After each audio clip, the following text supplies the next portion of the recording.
Good evening, my dear students. How are you, all of you? I hope that you are feeling well. In fact, you are feeling well. So I am feeling well. You are welcome to OK English Classes channel. आपका OK English Classes channel में हार्दिक स्वागत और अभिनंदन है. Come to the point. In fact part 29 में past indefinite यानी टेंसों का राजा आपने पढ़ा अफर्मेटिव और निगेटिव सेंटेंस. एक बार रिवाइज करता हूं, मुझे सारे लोग बताइएगा. सबसे पहले बताइएगा पास्ट इंडेफिनिट की आइडेंटिटी क्या होती है. क्या बताया था मैंने कल, बताइए जरा.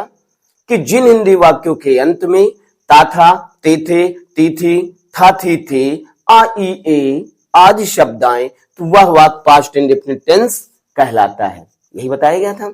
फिर बताया गया था पास्ट इंडेफिनिट टेंस की, जरा सारे लोग मुझे बताएंगे, सारे बच्चे बताएंगे पास्ट इंडेफिनिट टेंस की हेल्पिंग वर्ब क्या होती है. क्या होती है? डिड होती है. क्या होती है? डिड होती है. Very good. अब पास्ट इंडेफिनिट के अफर्मेटिव में क्या होता है? Very good. मेन वर्ब की सेकंड फॉर्म लगाई जाती है. अच्छा, पास्ट इंडेफिनिट के निगेटिव में निगेटिव की सहायक क्रिया क्या लगाते हैं? Did not. Very good. और वर्ब की कौन सी फॉर्म? वर्ब की कौन सी फॉर्म? Second form. नो बाबा, सेकंड फॉर्म नहीं. डिड नॉट लगाने के बाद वर्ब की फर्स्ट फॉर्म लगाते हैं.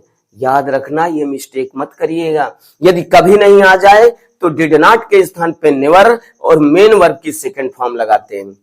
ये बात क्लियर हो गई थी? बिल्कुल क्लियर हो गई थी. उम्मीद करता हूं सारे बच्चों ने सेंटेंस भी बनाए होंगे और बेहतर तरीके से रिवाइज कर रहे होंगे. चलिए आगे देखते हैं. आज अपॉर्चुनिटी है पास्ट इंडेफिनिट टेंस के इंट्रागेटिव सेंटेंस पढ़ने की. अफर्मेटिव हो गया, निगेटिव हो गया, अब आपको क्या पढ़ना है लल्ला? इंट्रागेटिव सेंटेंस पढ़ना. तो इंट्रागेटिव सेंटेंस के दो रूल होते हैं. कितने रूल होते हैं? पढ़ चुके हैं आप. दो रूल होते हैं, रूल 1 और रूल 2. तो रूल 1 क्या है? जो पहले टेंस का नियम वही बाकी के 12 टेंसों का वही नियम है कि यदि कोई वाक्य क्या से प्रारंभ हो तो हम अनुवाद कहां शुरू करेंगे? सहायक क्रिया. बताइए पास्ट इंडेफिनिट की सहायक क्रिया हेल्पिंग वर्ब क्या होती है? वेरी गुड, डिड होती है. क्या होती है सचिन? डिड होती है. Very good. फिर इसके बाद क्या लिखते हैं? सब्जेक्ट लिखते हैं. क्या लिखते हैं? सब्जेक्ट लिखते हैं. क्या लिखते हैं बेटा अतुल? सब्जेक्ट. फिर इसके बाद मेन वर्ब की कौन सी फॉर्म? First form. केवल अफर्मेटिव में सेकंड फॉर्म लगाते हैं. फर्स्ट फॉर्म प्लस ऑब्जेक्ट और प्लस अदर वर्ड और plus question mark. Never forget, कभी मत भूलिए क्या लगाने के लिए? क्वेश्चन मार्क लगाने के लिए. ठीक है, ये आपका फार्मूला हो गया. अब इसी फार्मूले के अनुसार आपको सेंटेंस बनाने हैं, तैयार करने हैं. देखिए जैसे क्या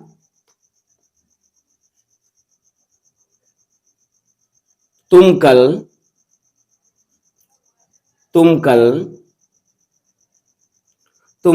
एक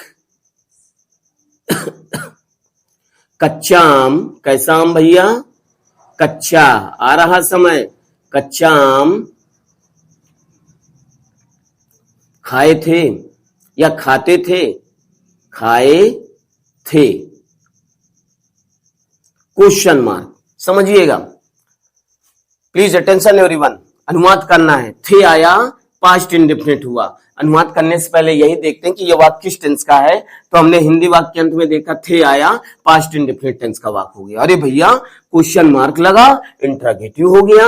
अब देखें पास्ट इंडेफिनिट के इंट्रागेटिव का कौन सा रूल है? रूल 1 है. क्यों? क्योंकि क्या से शुरू हो रहा. देखिए क्या से शुरू हो रहा, तो अनुवाद कहां शुरू करोगे? सहायक क्रिया डिड से शुरू करेंगे. कर्ता चाहे एक वचन हो चाहे बहुवचन हो, कहां शुरू करोगे? सहायक क्रिया डिड से. तो डिड लगाएंगे. सारे लोग बताइएगा. शाबाश, डिड. फिर सब्जेक्ट क्या है? यू. फिर इसके बाद मेन वर्ब क्या है? खाना, ईट. होता है ना ईट. कौन सी फॉर्म? फर्स्ट फॉर्म, ईट. फिर इसके बाद ऑब्जेक्ट क्या है? एक कच्चा आम. तो आ मीन्स एक, रा मीन्स कच्चा, RAW, रा मीन्स क्या होता है? कच्चा. और राइप माने क्या होता है? पका हुआ, RIP, राइप पका, रा कच्चा. मैंगो मीन्स आम. ऑब्जेक्ट क्या लिख दिया? रा मैंगो. कब? कल, यस्टरडे.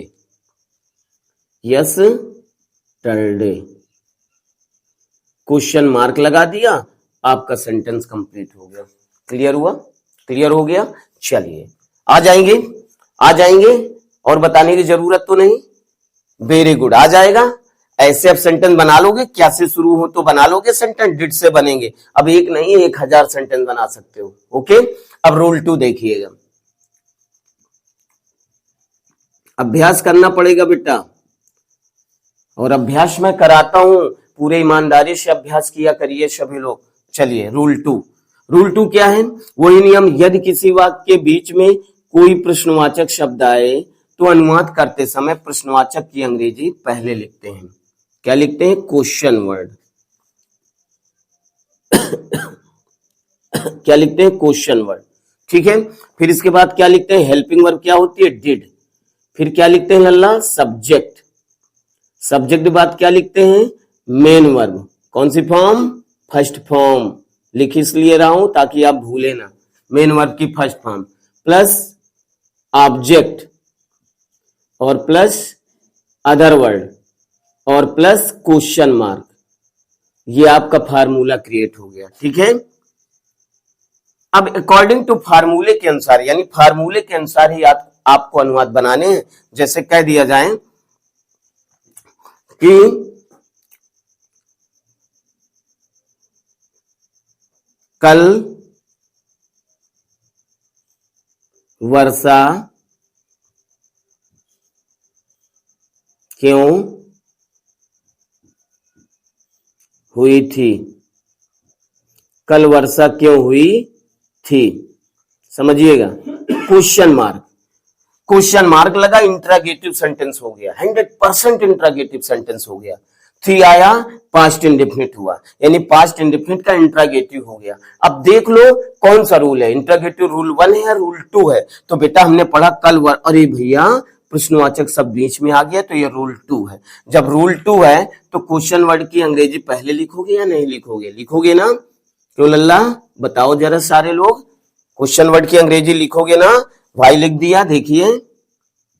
फिर इसके बाद क्या लगाओगे? सहायक क्रिया डिड। वर्षा निर्जीव है तो इसका सब्जेक्ट कई बार बता चुका हूं, क्या होगा? इट। फिर इसके बाद वर्षा होना, मेन वर्ब क्या? रेन। अदर वर्ड क्या है? यस्टरडे। क्या है बेटा? यस्टरडे। क्वेश्चन मार्क लगा दिया, आपका सेंटेंस कंप्लीट हो गया। Why did it rain yesterday? कल वर्षा क्यों हुई थी या क्यों होती थी? अब बताइए, आ जाएंगे। एक एग्जाम्पल और देखिए जो कि बहुत ही तगड़ा एग्जाम्पल है। जैसे कह दिया जाए किस किसने किस किसने किस किसने किस किस को किस किस को किस किस को क्या बताया गया? किस किस ने किस किस को क्या क्या दिया? क्या क्या क्या क्या दिया?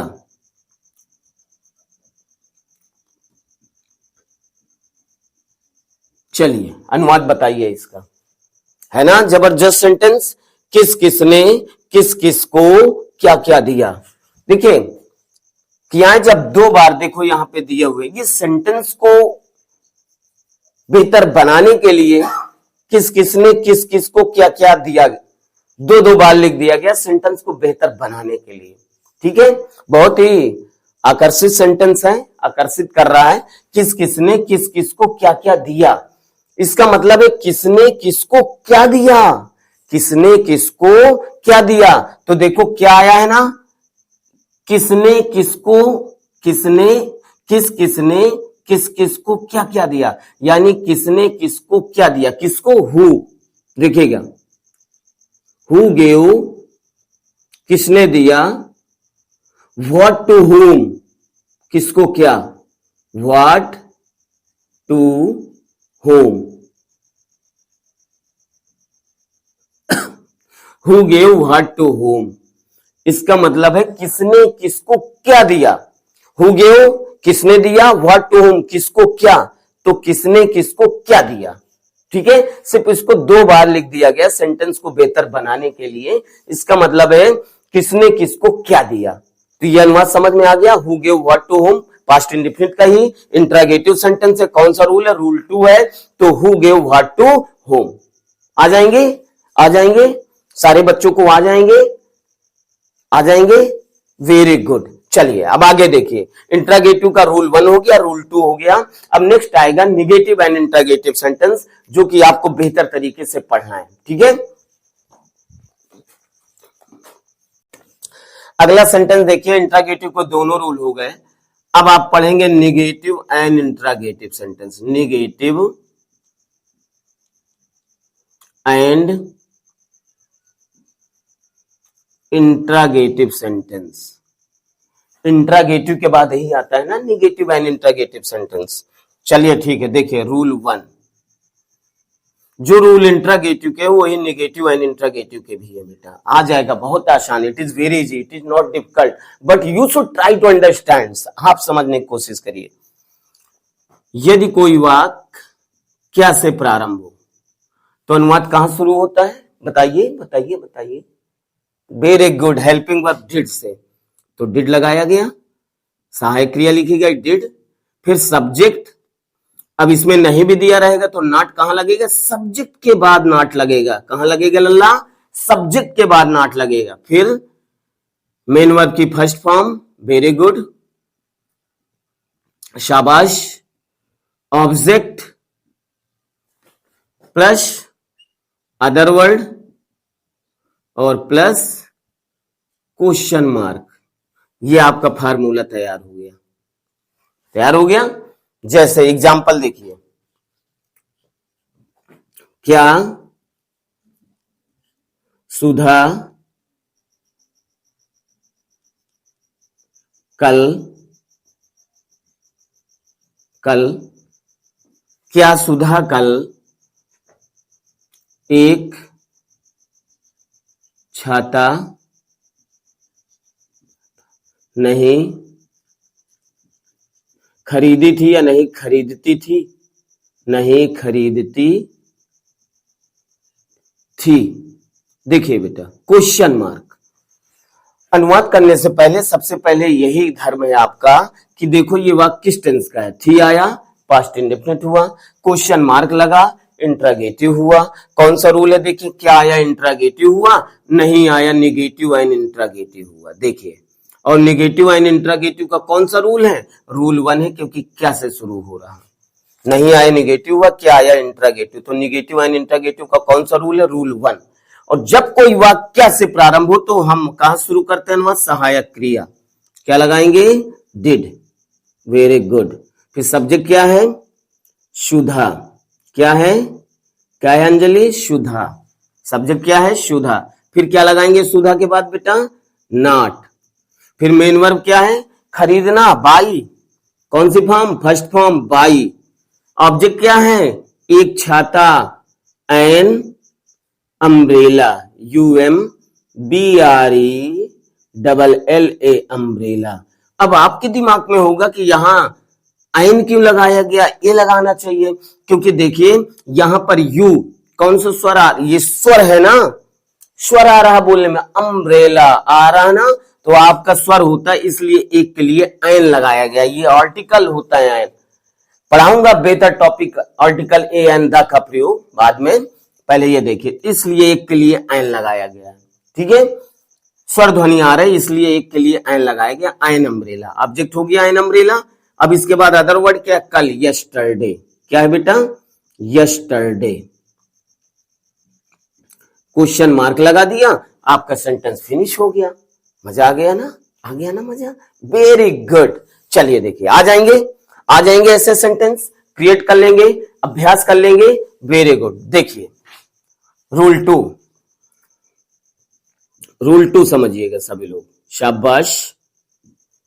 यदि किसी वाक्य के बीच में कोई प्रश्नवाचक शब्द आए तो अनुवाद करते समय प्रश्नवाचक की अंग्रेजी पहले लिखते हैं। याद हो गया होगा सबको, क्वेश्चन वर्ड, क्वेश्चन वर्ड। ठीक है, क्वेश्चन वर्ड की अंग्रेजी पहले लिखते हैं, फिर सहायक क्रिया डिड, फिर क्या लिखते हैं सब्जेक्ट, सब्जेक्ट के बाद बेटा नॉट, वेरी गुड, शाबाश, नॉट प्लस, शाबाश विमलेश, नॉट प्लस फिर क्या लगाते हैं, लिखते हैं मेन वर्ब की कौन सी फॉर्म, फर्स्ट फॉर्म,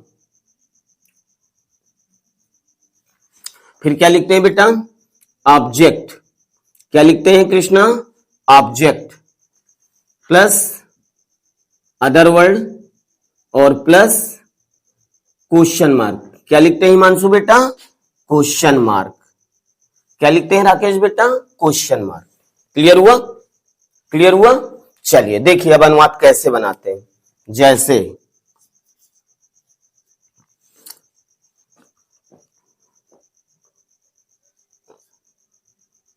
उसे कल, उसे कल विज्ञान, विज्ञान या विज्ञान क्यों नहीं, क्यों नहीं, उसे कल विज्ञान क्यों नहीं पढ़ाया था, या क्यों नहीं पढ़ाए थे, पढ़ाया था, उसे कल विज्ञान क्यों नहीं पढ़ाया था आया, पास्ट इंडेफिनिट हुआ, क्वेश्चन मार्क लगा, इंट्रागेटिव हुआ, कौन सा रूल है, नहीं आया निगेटिव हो गया, क्यों आ गया इंट्रागेटिव हो गया, तो निगेटिव एंड इंट्रागेटिव का कौन सा रूल है, रूल 2 है। क्यों रूल 2 है, अरे भैया क्योंकि प्रश्नवाचक शब्द बीच में आया है, इसलिए अनुवाद करते समय प्रश्नवाचक की अंग्रेजी पहले लिखते हैं, क्या हो जाएगा व्हाई, हो गया भाई। फिर इसके बाद हेल्पिंग वर्ब क्या लिखेंगे, डिड, सब्जेक्ट क्या है ही, फिर क्या लिखेंगे नॉट, देखिए सब्जेक्ट के बाद क्या लिखते हैं नॉट, नॉट के बाद क्या लिखते हैं मेन वर्ब की फर्स्ट फॉर्म नॉट, है ना, ये हो गया नॉट, नॉट के बाद क्या लिखोगे मेन वर्ब की फर्स्ट फॉर्म, पढ़ाना, रीड माने पढ़ना, टीच माने पढ़ाना, फर्स्ट फॉर्म लगेगी टीच, TEACH, टीच मीन्स पढ़ाना होता है बेटा, ठीक है, टीच, सब्जेक्ट ऑब्जेक्ट क्या है साइंस, SCIENC साइंस, है ना। अदर वर्ड क्या है, देखिए क्वेश्चन वर्ड लिखा, सहायक क्रिया डिड लगाई गई, सब्जेक्ट लिखा गया, सब्जेक्ट बाद नॉट लगाया गया, मेन वर्ब की फर्स्ट फॉर्म लिखी गई टीच, ऑब्जेक्ट क्या है साइंस, अदर वर्ड क्या है यस्टरडे, क्या है बेटा, क्या है राजा बेटा, यस्टरडे, यस्टरडे, क्वेश्चन मार्क लगा दिया, आपका सेंटेंस बिल्कुल फिनिश हो गया। अब बताइए आ जाएगा राइट नाउ, इसे लिखिएगा सभी लोग, राइट करिए और बेहतर तरीके से अभ्यास करना है, और चिंता करने की बिल्कुल बात नहीं, बिल्कुल जरूरत नहीं है, ठीक है। क्यों, क्योंकि मैंने बिल्कुल अल्फाबेट कॉन्सोनेंट से पढ़ाना शुरू किया है। यदि मैं फिर से एक बार कहना चाहती हूँ, फिर से कह रहा हूं, जो भी बहादुर बच्चा ओके इंग्लिश क्लासेस को ज्वाइन करे तो पार्ट 1 से पढ़ना शुरू करे, पार्ट 1 से पढ़ते हुए आइए।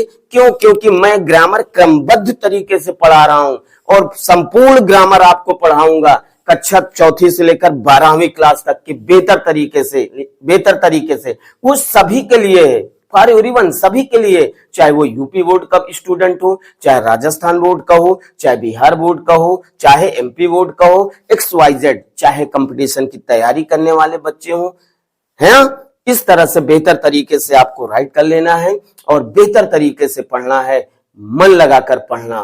क्यों मन लगाकर पढ़ना इसलिए जरूरी है क्योंकि मन लगाकर ही आपके डैडी, आपके पापा या आपकी मम्मी आपके लिए समर्पित हैं, आपके लिए समर्पित हैं, आपके लिए वो न जाने कितना कष्ट उठा रहे हैं, तो आपका क्या कर्तव्य बनता है, मन से पढ़ना, ये आपकी नैतिक जिम्मेदारी है। Never forget this point, okay. Thank you so much and thank you watching for my video. Thank you so much.